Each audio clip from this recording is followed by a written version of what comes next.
apóstolo Pedro escreve na sua primeira carta, no capítulo 3, a partir do verso 13, se você puder abrir.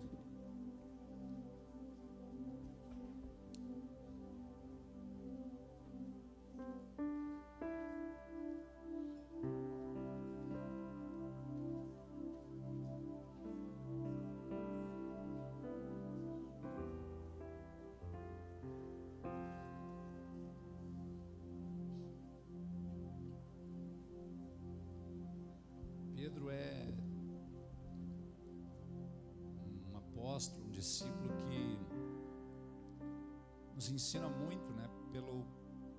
Pela sua caminhada, pelo seu temperamento. E ele era muito humano, muito parecido conosco. Pelo menos assim, quem tem mais temperamento, mais sanguíneo, mais colérico. E o Pedro não tinha medo de se expressar, de dar opinião, de dar bola fora. Às vezes ele dava cada uma fora, mas ele não se preocupava muito com a sua reputação, ele se expunha. Só que aqui, essas cartas de Pedro já é de um Pedro cheio do Espírito Santo, um Pedro que a sombra dele já curava os enfermos, Pedro que tinha uma autoridade perante a igreja, perante os céus. E Pedro era um homem que não abria exceções, ele não abria concessões. Sempre que nós damos uma concessão, nós recuamos um passo em autoridade. Sempre que a igreja anda nesses lugares de concessão, a igreja perde autoridade, nós regredimos. E a igreja brasileira hoje é uma igreja de muitas concessões, de muitas exceções, mas nós precisamos voltar para esse lugar de autoridade, de santidade, de obediência. E talvez alguém possa dizer, mas pastor, nós vamos perder algumas pessoas se nós exigirmos. Não, nós não estamos exigindo. Porque a palavra de Deus, ela nos é o referencial. Se nós lemos as cartas ali para as igrejas, 7 igrejas, uma das coisas que choca é quando o próprio Deus diz, olha, vocês não são quente nem frio, quisera fosse quente ou quisera fosse frio, porque estou prestes a vomitá-los. É o próprio Deus falando. Por quê? Porque quem é quente, aleluia, está quente. Agora quem é morno, o morno é uma característica não de quem era frio, não, de quem era quente. O quente vai esfriando e se torna morno. Então Deus está falando de pessoas, de uma igreja que já foi quente, que agora retrocedeu. Por causa do quê? Das concessões, das exceções. Existe uma história conhecida, talvez por vários de vocês, de um homem que tinha uma bela casa, uma casa maravilhosa, que era o sonho. Ele constrói aquela casa e era a casa da vida dele. E de repente ele começa a receber a visita de um homem muito rico, ainda que um pouco estranho. E aquele homem disse assim, olha, eu quero comprar essa casa, faça um preço. Ele disse, não quero vender. Aquele homem foi embora, passou mais uns meses, ele volta de novo, eu quero comprar essa casa, faz um preço aí. Ele disse, não, mas eu não quero vender, eu não vendo. E aquele homem passava um tempo, voltava, um homem de aparência estranha, muito bem vestido. Passado mais uns meses, aquele homem retorna e diz, não, eu quero a sua casa. Não, mas eu não vendo, então me vende só um prego, só quero um prego. Te dou aí tantos milhões, eu só quero um prego, mais nada. E o homem disse, bom, um prego para uma casa dele não é nada, vou deixar esse cara, está aqui, esse prego é teu. Passa algumas semanas, aquele homem vem, pendura naquele prego ali um animal morto. O cara diz: não, sai daí com esse bicho podre. Não pode. Diz: não, esse prego é meu, eu faço o que eu quiser dele. E aquele homem agora manifesta a sua real intenção e põe ali aquele animal em decomposição pendurado naquele prego. É óbvio que ninguém consegue ficar numa casa com um animal em putrefação. Resumindo, Satanás só precisa de um prego nas nossas vidas. Satanás, ele não vai nos fazer errar em muitas áreas. Ele só precisa de uma única área nas nossas vidas. É só uma área na nossa vida que ele precisa. Todos nós sabemos as áreas de dificuldade que nós temos. Todos nós lutamos contra o pecado. Todos nós lutamos contra esse corpo, essa carne que quer conforto, quer luxo, quer coisas que a satisfazem, mesmo que não satisfaça a Deus. E o inimigo, ele só precisa de uma exceção em nossas vidas. Sabe, tudo que ele precisa é de nada a ver. Não, o que tem? Nada a ver.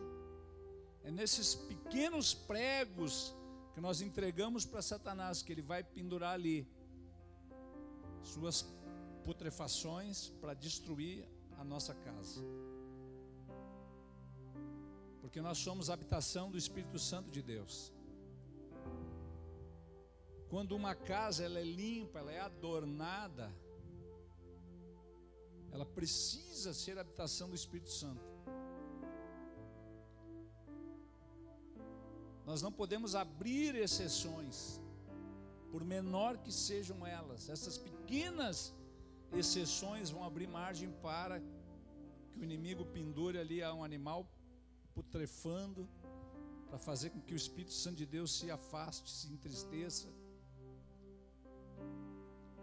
E nós hoje, como pastores, já há alguns longos anos viemos tratando pessoas, aconselhando. Coisa boa é quando as pessoas elas ouvem, quando elas praticam a verdade bíblica, mudam de vida e nós vemos a vida delas prosperando, famílias sendo restauradas.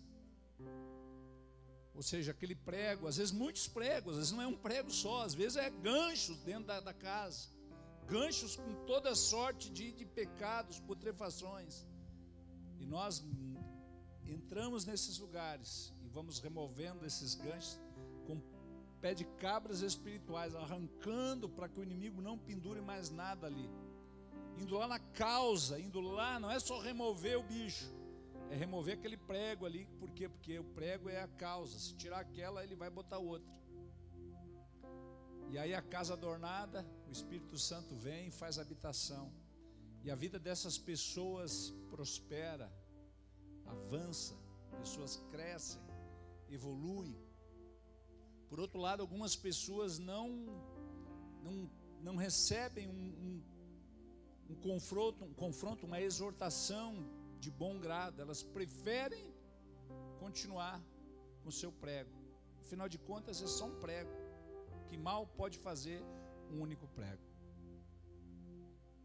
Nós, nesse tempo que temos cuidado de vidas, temos lidado com muito sofrimento humano, muitas famílias que vêm sofrendo, mas entenda algo, que a maioria dos sofrimentos, eles têm endereço, eles têm uma causa, eles têm uma razão, eles têm um motivo. São colheitas que nós acabamos tendo que fazer. Nós não escolhemos o que colher. Não, nós não escolhemos. Como assim? Não, você escolhe o que planta. Se você escolhe plantar milho, vai colher milho. Se escolhe plantar feijão, vai colher feijão. Então a colheita, ela é consequência do plantio. E nós muitas vezes nascemos em famílias já. Muitas vezes nós somos o fruto de uma colheita má de nossos pais, de escolhas más dos nossos pais. E nós muitas vezes caímos naquela família ali de paraquedas, né? A gente está ali no ventre da mãe, né? Não sabe de nada. Aí quando nasce naquele ambiente de drogadição, de violência. E aí já sai colhendo aquilo, fruto de um plantio que os nossos pais fizeram. E a gente não tem muita escolha, a gente está ali, é dependente total, né? O ser humano é muito dependente na infância, até que chega um momento que nós perdemos a inocência e precisamos fazer as nossas escolhas. E é claro que o meio ele contribui muito, positivo e negativamente. O meio é terrível. Só que mesmo estando às vezes em meios que não são muito favoráveis, a gente ainda tem o poder de escolha. Eu lembro que nós nos criamos num bairro bem complicado em Cachoeirinha, que na época, né, nos anos 70, 80, ali tinha Vila Fátima, Vila Nair, que era um local que, meu Deus do céu, era terrível. E eu, com 14 anos, escolhi estudar à noite. Minha mãe precisou ir no juizado de menores buscar uma autorização para poder estudar à noite. Trabalhava de dia, trabalhava ali 10, 12 horas por dia. E eu lembro que na volta da escola, ali meia-noite, frio, a pé, pastinha, sempre com o mesmo casaco, sempre com a mesma calça, sempre com o mesmo tênis. O tênis se formou comigo, o casaco não pôde se formar comigo, porque um dia me assaltaram, levaram o casaco e a calça. O tênis, eram 3 indivíduos, cada um com 38, e eles olharam para mim e disse: que número tu calça, magrão? Eu digo 44, e um deles disse assim: pode jogar fora. E ele na época disse assim: tira a jaca, magrão, tira a jaca. Era a gíria daquela época, né, da jaqueta, jaca. Eu cheguei em casa só com trajes de baixo, trajes sumários, frio, mas de tênis. Então meu tênis se formou junto comigo. E eu passava pelos amigos, né, os amigos, tarde da noite, nas esquinas, e eles, e aí? Eu digo, e aí? Ficava só num, e aí? Mais nada. Eu escolhi não me conformar com o curso daquele século, daquele ambiente, que eu esperava sair daquele lugar. E assim foi até um dia que eu comecei a ganhar bem. Eu consegui mudar para o centro da cidade, num apartamento bacana. Tinha ali na época, acho que 20, 21 anos, acho que 20 anos.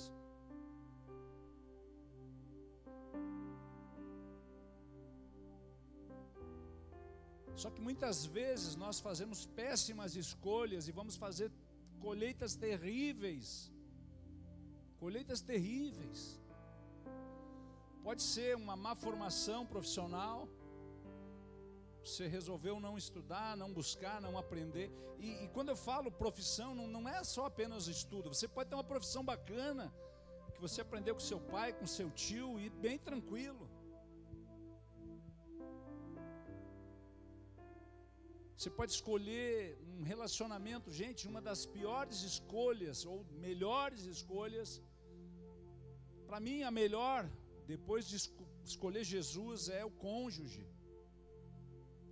É a melhor escolha da nossa vida. Se escolher a pessoa certa, é maravilhoso. Mas se escolher a pessoa errada, você vai colher. Você vai colher coisa ruim. Só que nós nos convertemos, chegamos na igreja do jeito que saímos, e agora o que nós vamos fazer? Vou jogar o cônjuge fora? Não.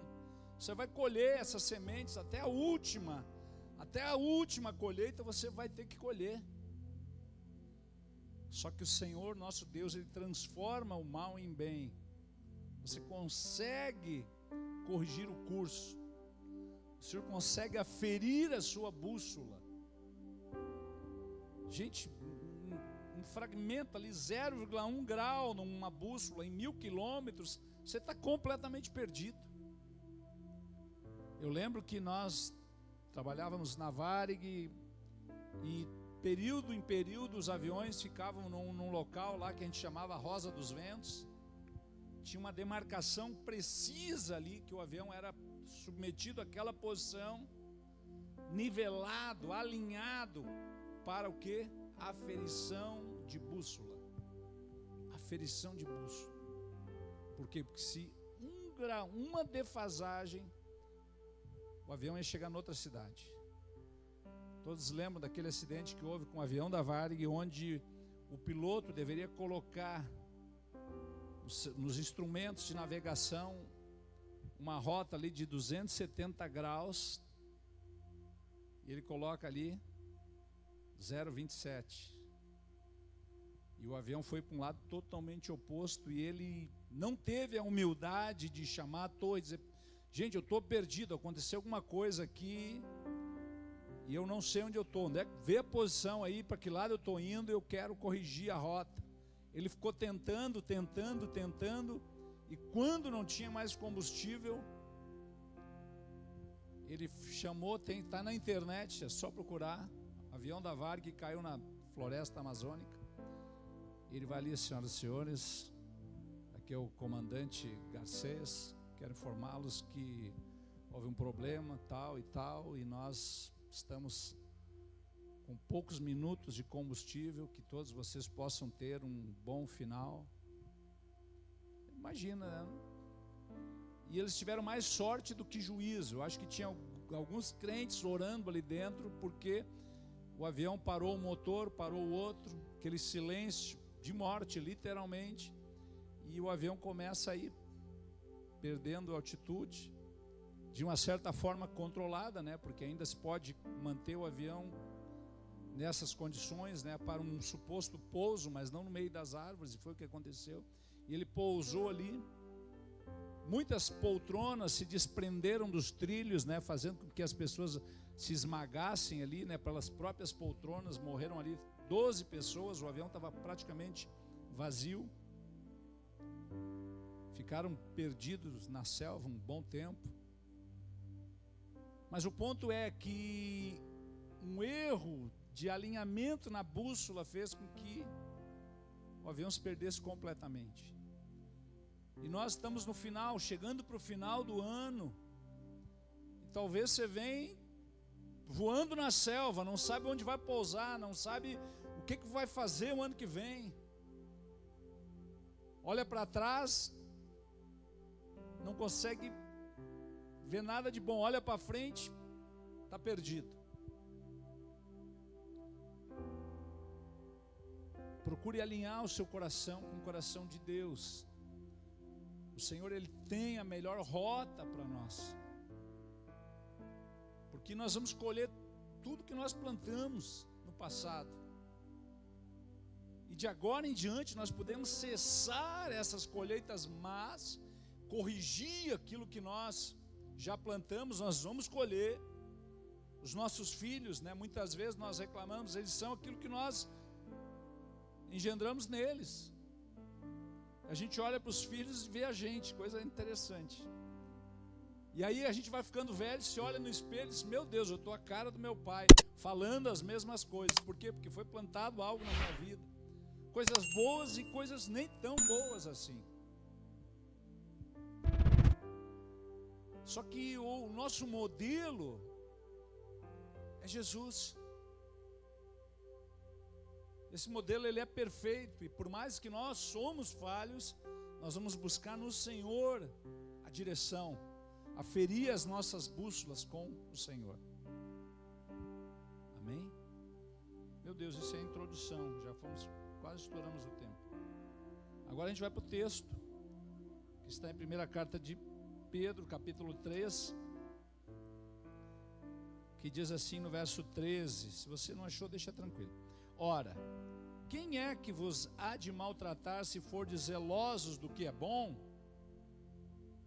Então, se nós fazemos o que é bom, quem é que pode nos maltratar? E Pedro diz: mas ainda que venhais a sofrer por causa da justiça, bem-aventurados sois. Não vos amedronteis, portanto, com as suas ameaças, nem fiqueis alarmados, antes santificai a Cristo como Senhor em vosso coração, estando sempre preparados para responder a todo aquele que vos pedir razão da esperança que há em vós. Olha que coisa linda. As pessoas vão perguntar: o que vocês têm? Por que vocês são assim? Por que para você não tem tempo ruim? Você está sempre, a situação está ruim, mas você está bem. O que é isso? Muitos vão perguntar, porque nós não somos movidos pela terra, nós somos movidos pelo céu. O nosso norte não é no polo norte. Nós aferimos a nossa bússola com o Senhor, com a Bíblia. Então ainda que a oliveira, que o fruto da oliveira mingue, ainda que não haja gado no campo, que não haja produção, a nossa esperança, ela está no Senhor. Não temerei mal algum. O que me pode fazer o homem?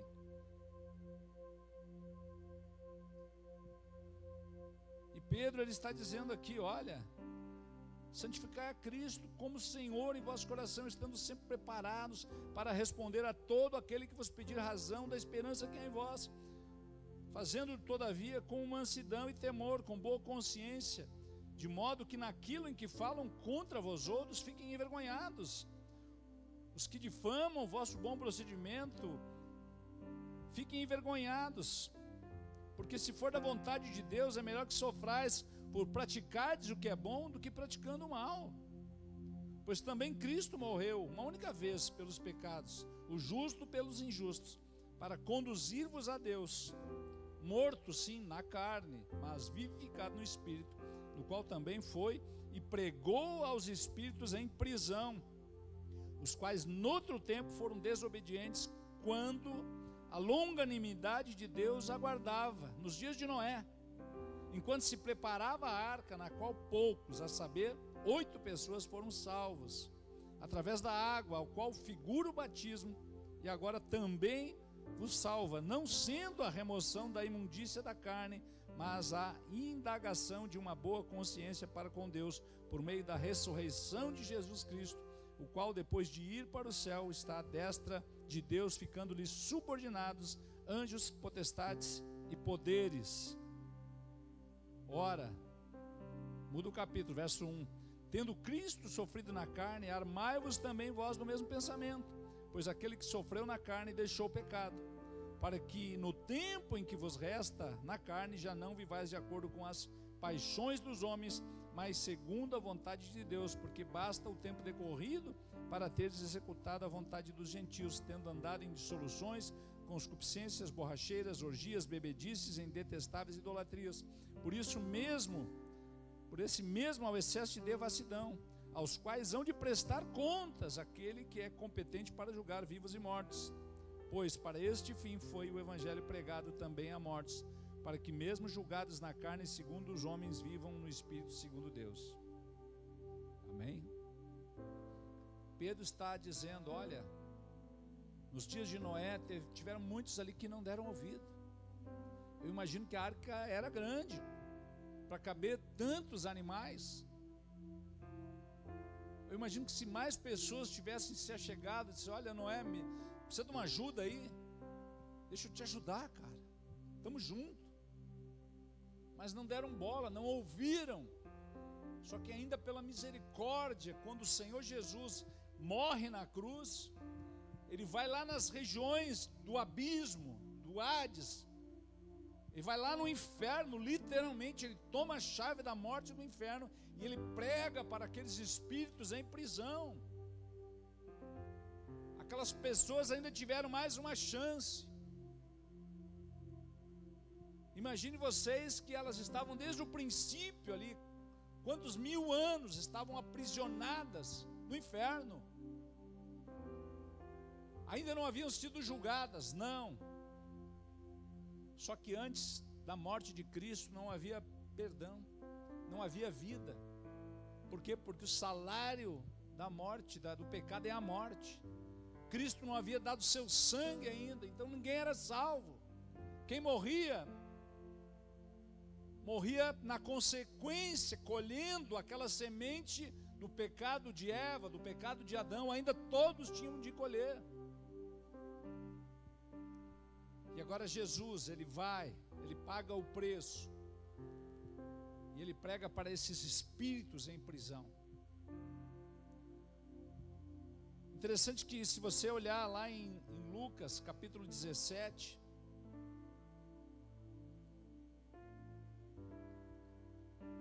não precisa abrir para a gente ganhar tempo. Ali fala, começa o capítulo no verso 11, dizendo: de caminho para Jerusalém passava Jesus pelo meio de Samaria e da Galileia. E ao entrar numa aldeia, saíram-lhe ao encontro 10 leprosos, que ficaram de longe e lhe gritaram, dizendo: Jesus, mestre, compadece-te de nós. Ao vê-los, disse-lhes Jesus: ide e mostrai-vos ao sacerdote. Aconteceu que, indo eles, foram purificados. Um dos 10, vendo que fora curado, voltou dando glória a Deus em alta voz, e prostrou-se com o rosto em terra aos pés de Jesus, agradecendo-lhe. E este era samaritano. E então Jesus lhe perguntou: não eram 10 os que foram curados? Onde estão os 9? Não houve porventura quem voltasse para dar glória a Deus, senão este estrangeiro? E disse-lhe: levanta-te e vai, a tua fé te salvou. Esse texto fala de gratidão e de ingratidão. Muitas pessoas recebem a bênção, muitas pessoas são curadas, libertas, prosperam, mas não permanecem em Deus. Fazem como esses leprosos. A lepra, ela representa o pecado. A lepra era consequência do pecado. Desde o Antigo Testamento, a lepra apontava para pecado. E essas pessoas, eles vinham, imagina os 10 ali, isolados de tudo e de todos, à margem da sociedade. Tudo que eles tocassem era contaminado, eles não tinham acesso a lugar algum. Andavam em frangalhos, roupas rasgadas, pedaços do próprio corpo caindo, os dedos, a pele, cheiro terrível. De longe eles gritam: mestre, mestre, nos ajuda. O que Jesus faz? Procurem o sacerdote. Ele não faz unções, orações, ele diz: procurem o sacerdote, se apresentem a ele. Por quê? Porque era o sacerdote que examinava os leprosos. Se o sacerdote dissesse: não, ele não tem, as manchas saíram, era feito um banho, um ritual de purificação, trocava suas vestes, e aquela pessoa, após o aval do sacerdote, ela recebia autorização para voltar para sua família, ou continuar em isolamento. E aquelas pessoas continuaram a caminhada. Eu imagino que não foi uma cura instantânea. Eles seguiram andando, e eu creio que na caminhada um olhava para o outro e dizia: cara, tua pele está normal, mas a sua também. Olha aqui, os 9, vida que segue. Somente o samaritano: espera aí, eu vou voltar, eu vou agradecer aquele homem lá. E ele volta: mestre, olha só, eu estou curado. E Jesus diz: onde é que estão os outros? Cadê os 9? A questão é, muitas vezes nós buscamos a Deus por necessidade, e quando recebemos a bênção nos perdemos. Por quê? Porque nos distraímos. São dias de muitas distrações, dias de muitas ofertas. Quando nós olhamos para a igreja na África, quando eles ficam o dia inteiro prestando culto a Deus, eles passam o dia. Por quê? Porque eles não têm o que fazer. Então, para eles, aquele momento ali é o momento mais importante, mais especial da semana, do mês, seja o que for. Por quê? Porque não há nenhuma distração. Eles têm uma refeição por dia. Não há com que se distrair. Eles têm passado hoje por perseguições. O islamismo tem tomado conta da África, parte norte da África está tomada.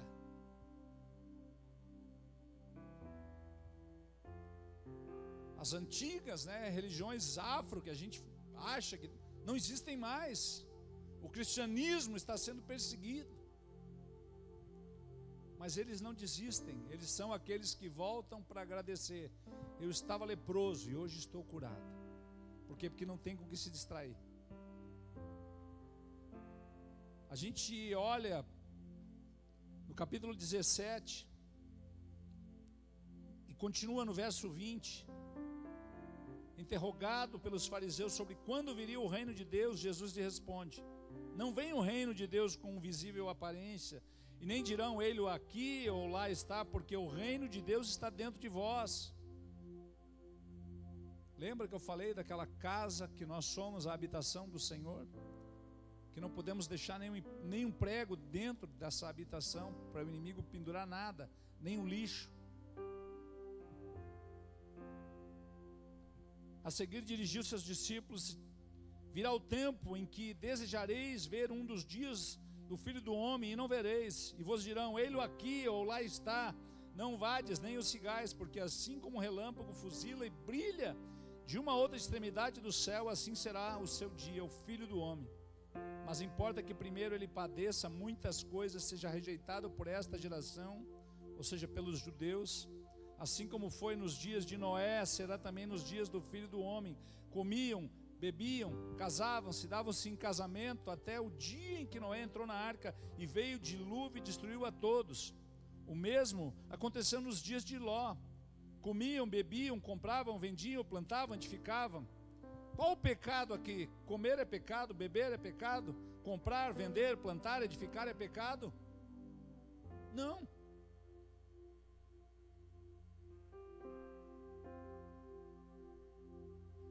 Nos dias de Noé, talvez o maior pecado deles ali seria o dar-se em casamento, que são relações sexuais impuras. Casar é casar, dar-se em casamento é o sexo fora. Porque não é a mesma coisa, casar e dar-se em casamento são coisas diferentes. Talvez fosse o único pecado, comprar, vender, isso não é pecado. O ponto aqui é a distração. O ponto aqui é a distração. Eles tinham tudo, havia abundância. A distração fez com que eles não percebessem que para eles o mundo estava acabando. E quando falamos em um mundo acabando, não significa enxofre do céu. Isso pode acabar para mim, eu não sei se vou sair na rua, eu não sei. Quanta gente, quanto pastor já pregou, morreu pregando, padres, estava ali rezando a missa, caiu duro. Para ele é o fim do mundo. Nós não sabemos o dia de amanhã. É aquilo que se diz, nos velórios. Pois é, para morrer basta estar vivo. É a máxima. Para morrer basta estar vivo, E é uma verdade.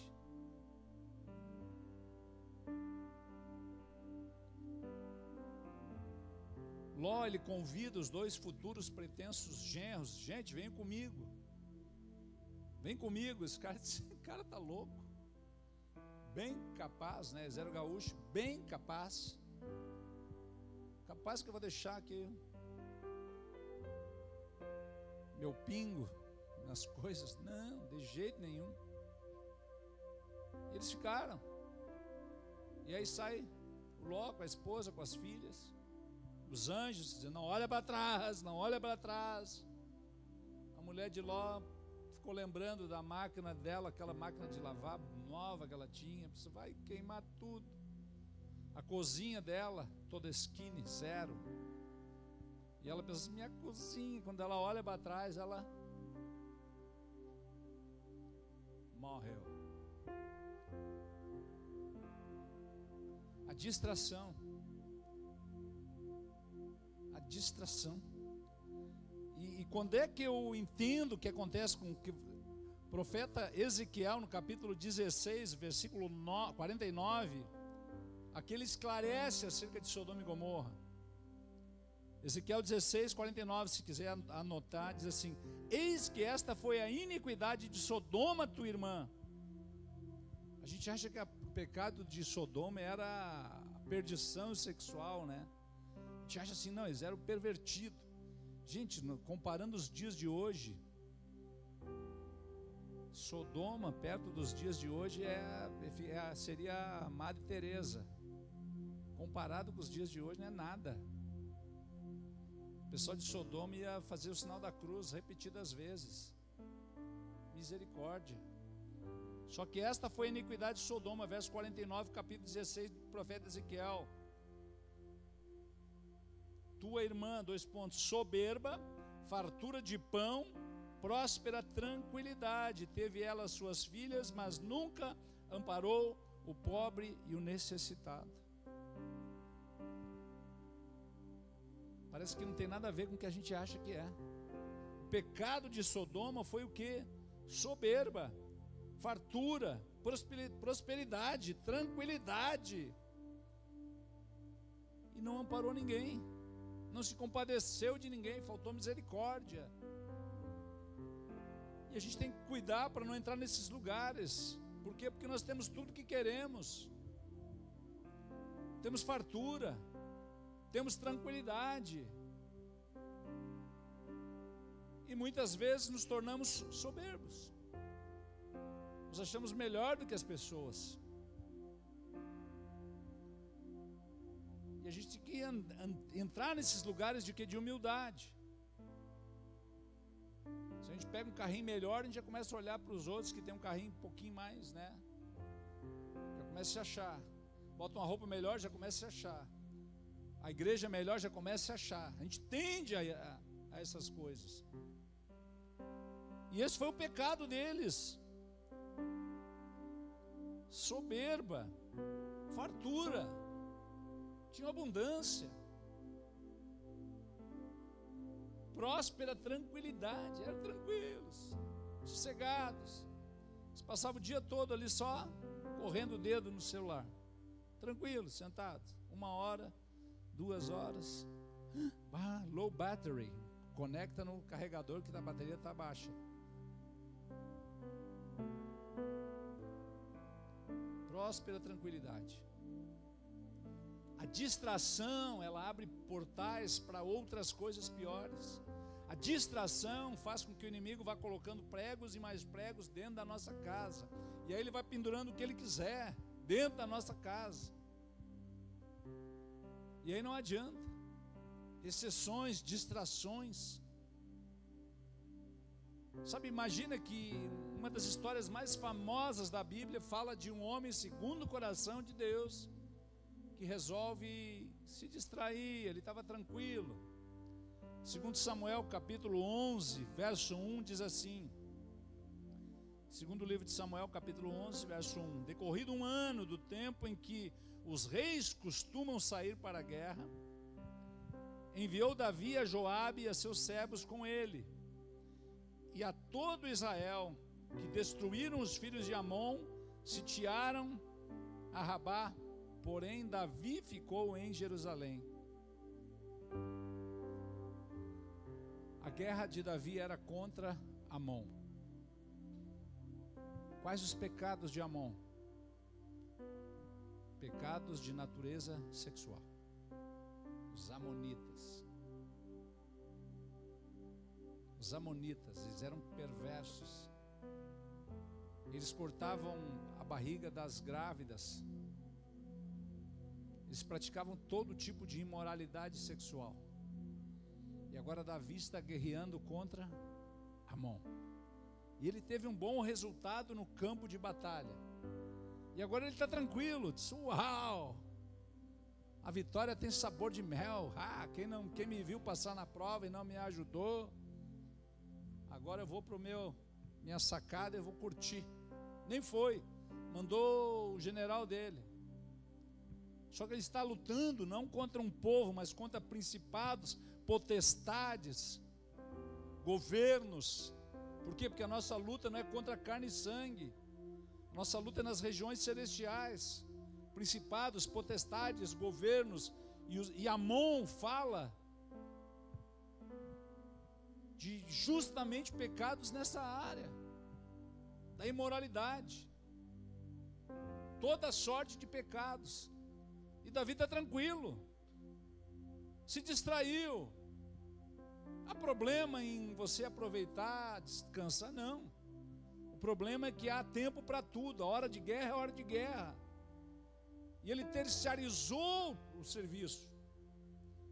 Decorrido um ano, no tempo em que os reis costumam sair para a guerra, ou seja, eles não guerreavam na neve, no frio. Eles iam na guerra na primavera. Então passou, virou o ano, opa, primavera, vamos à batalha. Esses amonitas aí, eles perseguiam Israel direto.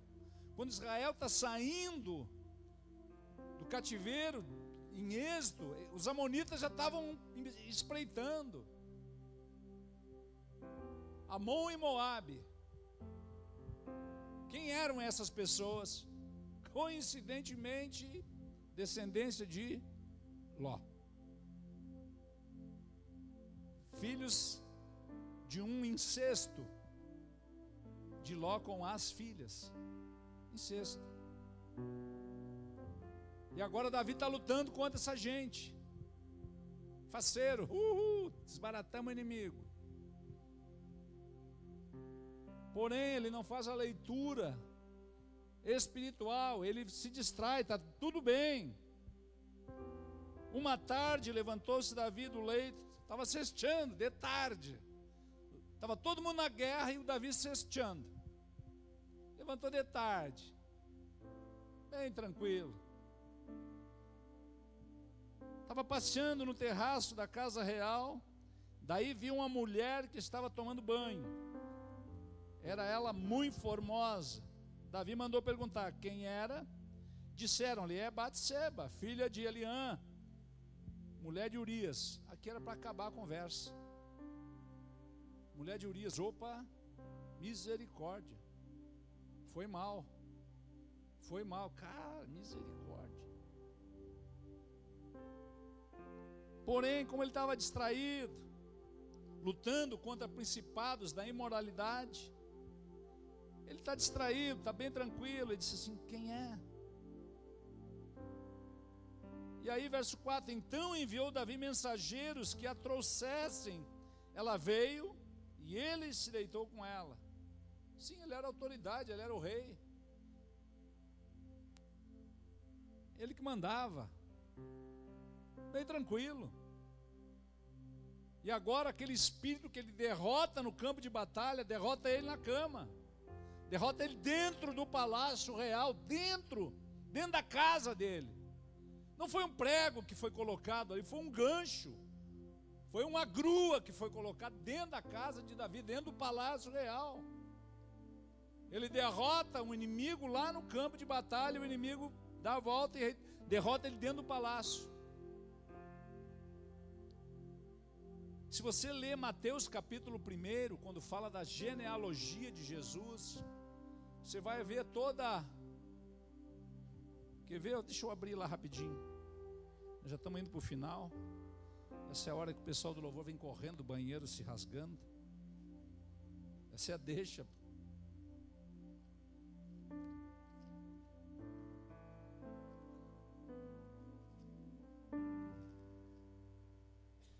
E passei lotado aqui. Mateus capítulo 1. Meu Deus, as crianças estão inspiradas.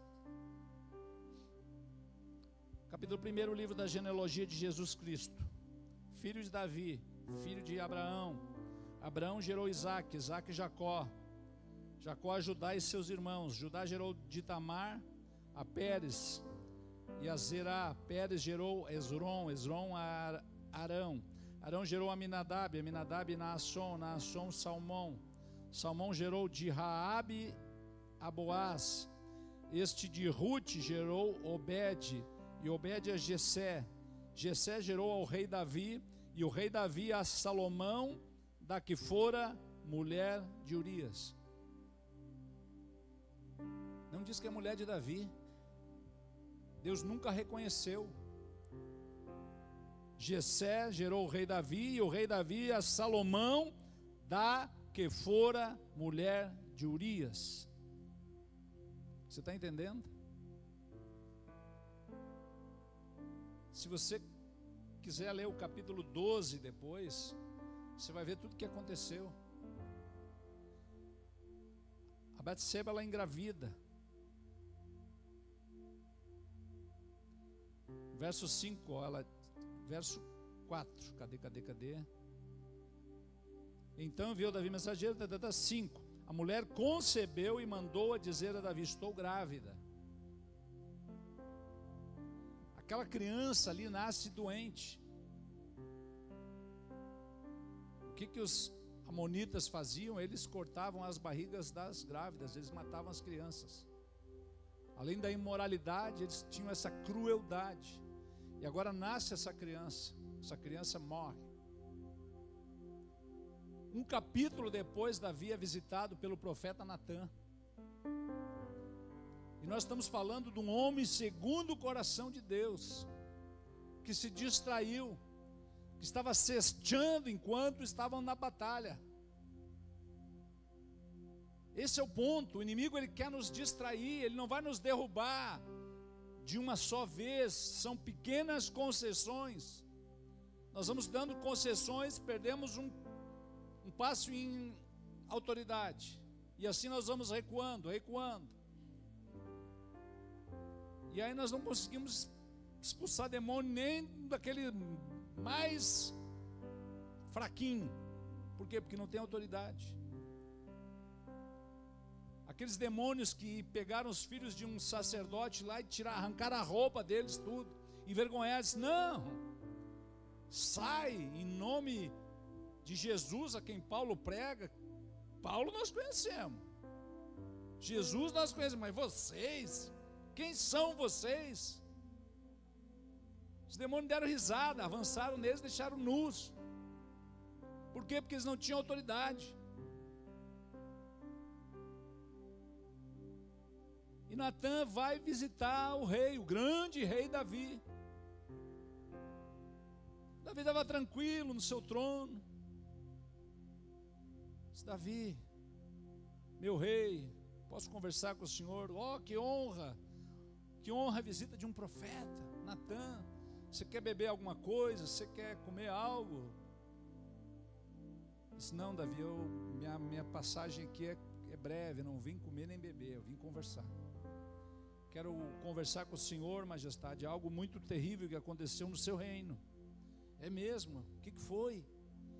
É que havia um homem muito rico, tinha muitas ovelhas, muitas posses, e havia um outro homem muito pobre, muito simples. Ele tinha uma ovelhinha, e aquela ovelhinha ele comia dentro de casa, dormia com ele, ficava ali. Ele só tinha ela, ele cuidava, dava comidinha na boca daquela ovelhinha. Um homem muito simples, muito pobre. E aquele homem rico, poderoso, recebeu uma comitiva, e ele decidiu fazer uma festa, um churrasco para aqueles homens. Ele vai lá, pega a única ovelha daquele pobre homem ali e fez um banquete. E aí Davi, como ele era um pastor de ovelhas, aquilo deve ter mexido levou ele lá naquele momento que ele fazia hinos para o Senhor, que ele tocava harpa, levou ele lá naqueles lugares onde ele pegou um leão pela juba, matou um leão, matou um urso, tirou a ovelha da boca do leão, da boca do urso, e agora ele quer vingança. Ele diz: quem é esse desinfeliz? Ele vai ter que pagar 4 vezes mais. E aí o profeta olha para ele e diz: pois é, Davi, esse homem é você. É você, Davi. Eu acho que imagina ali, deu dor de barriga, piriri, tremeu a perna, ficou pálido, beiço branco. Vocês conhecem a história. Davi, ele colhe 4 vezes mais. Ele perde aquele bebê, filho da Batseba, o primeiro. Ele perde seu outro filho já adulto, Amnon, que violentou a própria irmã. Amnon violentou a própria irmã. Quem mata é o próprio irmão Absalão, mata Amnon. Depois Absalão tenta tomar o reino dele, se deita com as concubinas todas do rei, no alpendre. O lugar que ele foi espiar a Betseba tomando banho, ele praticou essa imoralidade coletiva ali, na frente de todos. Toma o reino do próprio pai. Davi tem que sair descalço na calada da noite, embora ele está colhendo.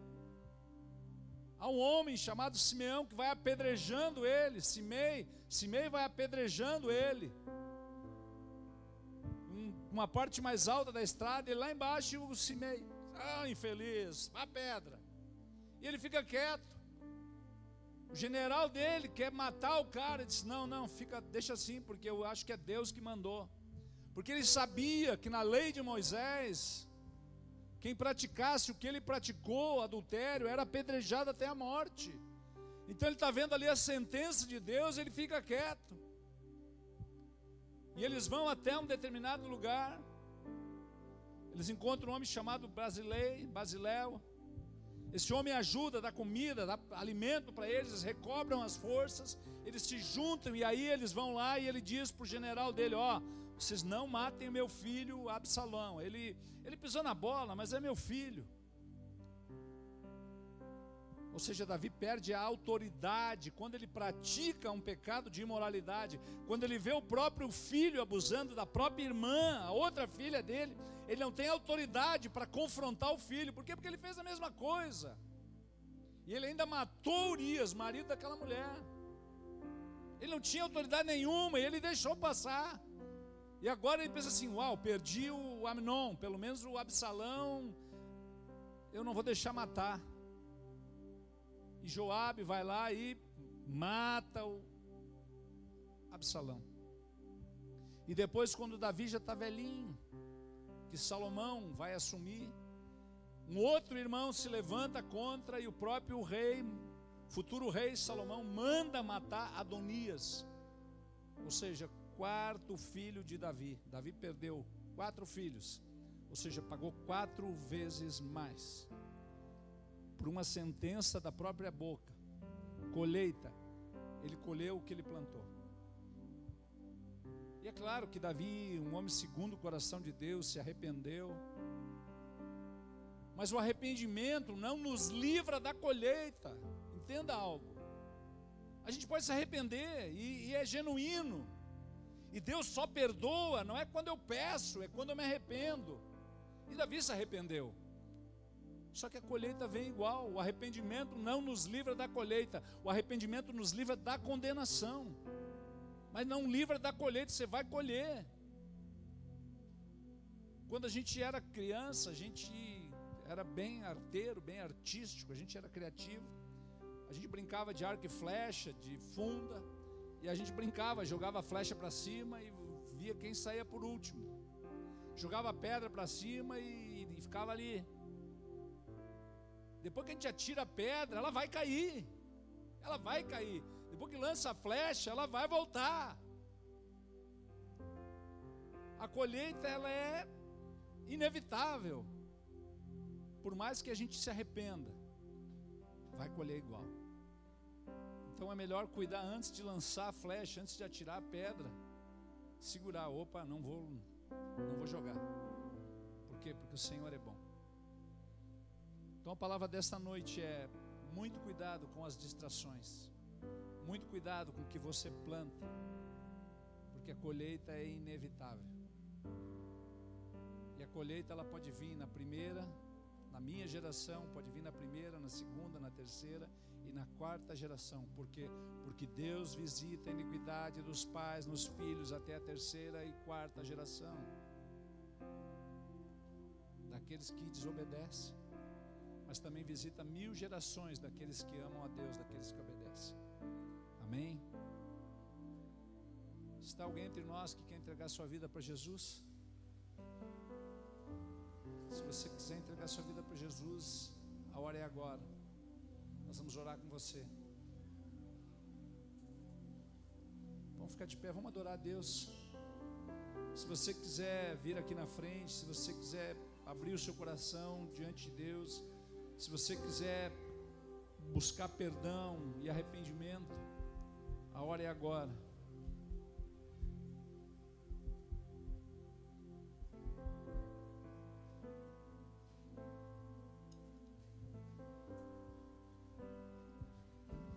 Feche seus olhos, vamos adorar o Senhor. Não se distraia, deixe o Espírito Santo que habita em você ministrar o seu coração.